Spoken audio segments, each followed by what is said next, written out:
Hello and what is going on today, guys? Tomcat here and welcome back to Forza Horizon 4. Now, in today's video, or I should say one of today's videos, we are going to be building a drift version of a Hellcat. And I know the Hellcat is the Hellcat is a weird car because it's one of those, like, crazy for it or absolutely despise it type cars. There's a lot of people that are on one end and there's a lot of people that are on the other end. So with that being said, we're going to make this an absolute American muscle machine. We're going to leave the stock engine and just go crazy with it, max it out, and then from there, we're going to turn this thing into a boat that hopefully works. And when I say a boat that hopefully works, I mean a boat that hopefully goes sideways pretty effectively.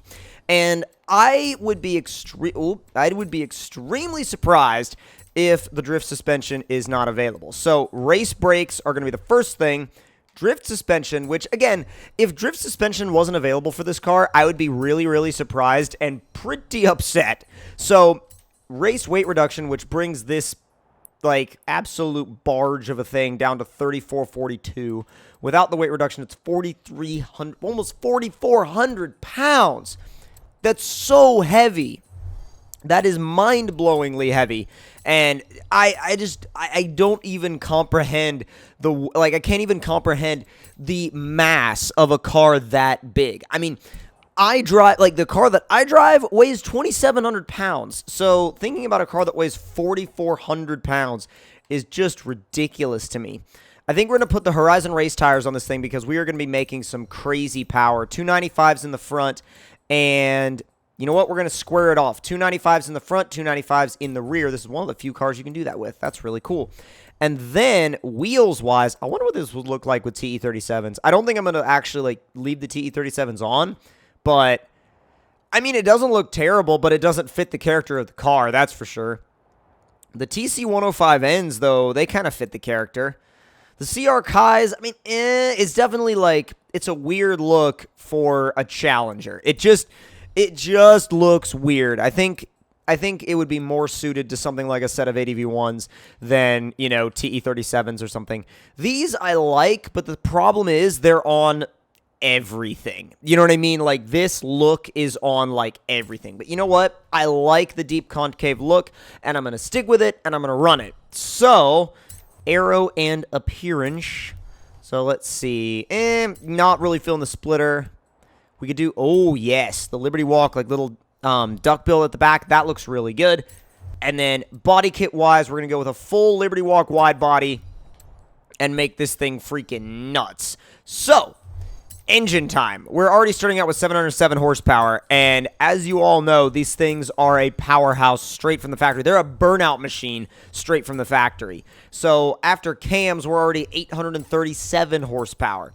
This thing is going to this thing's going to decimate those 295s. Those 295s are not going to be enough to hold this thing together. Like, not at all. You want to talk about grip versus slip? This is like 95% slip. And there's no grip involved here. So, let's install that setup, go tune the car, take it out, take it to some drift zones, take it to our drift route, and see how this thing actually feels to drive.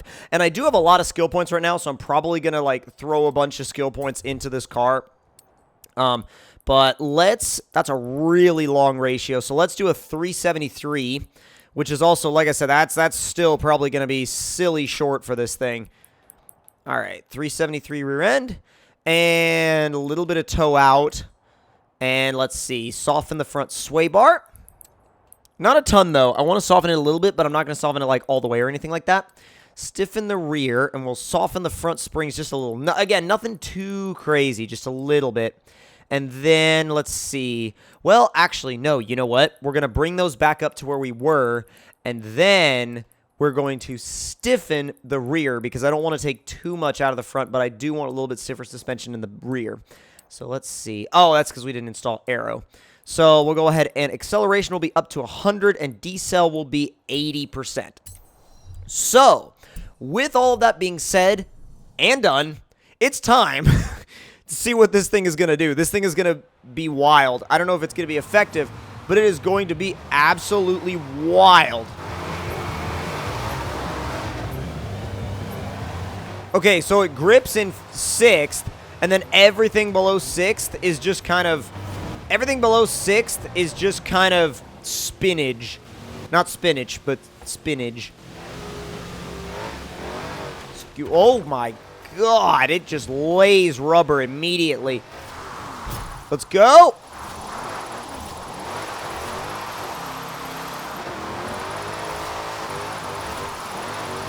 It's not bad to drive. Like, it's really not bad to drive. I think we might actually benefit, though, from a longer... You know what? No, I just want to make 6th a little shorter because I don't need that highway gear in this car. How many speeds does it have? 8 speeds. Okay. All right. We need to do some gear tuning.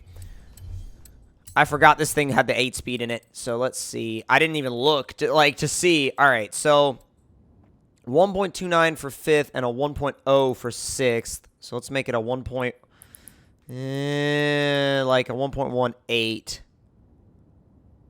And then 7th will be like a 1.1. Well, 1.21. Okay. I don't know if we're going to have to use 8th all that often, so let's see what this setup feels like. Okay, that's 6th is really close now. Really close. But it's actually got some good resistance in 6th. In these slower corners, going down to 5th is, I would say, preferred. But you could be in 6th if you wanted to. Like, it's got the torque for it. It's actually, it almost feels a little top-end heavy, which I did not expect from, like, this massive supercharged V8. But it still, there's that tap that I was looking for. Ooh, it can continue in 7th. That's awesome. That's really awesome. Ah, no. Let it drop too low. That's not what I wanted. Your destination. And into 7th. Okay, so if you're going fairly fast, 7th is okay. Yeah, there's just enough resistance. Oh my god. All right, we're going to have to tune 8th. Did you see how it dropped when we shifted to 8th gear? Good god. That was a lot. That was like a ton. Little bit of a wall tap right there. Well, wall destruction. Side to side. Easy. Oh, God. All right, let's go. Let's go. Let's go. Let's go. Little transition. Not bad. It's not exactly the fastest drift car in the world, and I think that's partially due to the fact that these 295s can only put so much of this 1,000-plus horsepower to the ground. But with that being said, I mean, we're sliding along in 7th right now at like 90. And to be honest, it kind of makes me want to lengthen 7th gear a little bit because I'm not quite getting the response I want out of 7th. Like, just not, like, put it this way, its legs aren't quite long enough in 7th gear, at least for where I want them to be. And that, honestly, like, that hurts your scoring capabilities a little bit. But to be fair, like, it loses traction so well in 7th right now that I don't want to hurt that. You know what I mean? Like, when you're up at speed, like 80, 90 miles an hour, you can ease into the throttle, and 7th gear, it'll step out, and I don't want to lose that because I like that. Problem is, though, there we go. It's kind of hard to maintain continuous angle when you're constantly banging off the rev limiter and there's not much more to go, but you can't shift up. You know what I mean? You can't shift up because 8th gear is just too long for the car, and we can tune that and modify it. Oh, wow, that was almost bad. Let's see. We should tune 8th just to see what happens. All right. All right. Let's go over and back to the gearbox tuning. I think this is, like, more gearbox tuning than I've ever done in one of these videos. So let's make it a point... Ooh. 0.10. And then a 0.92. Let's see how that feels. Camera did something weird. Ooh, I mean, it's a little low, but that might actually be what we want. Because I only need that for the high-speed stuff. There we go.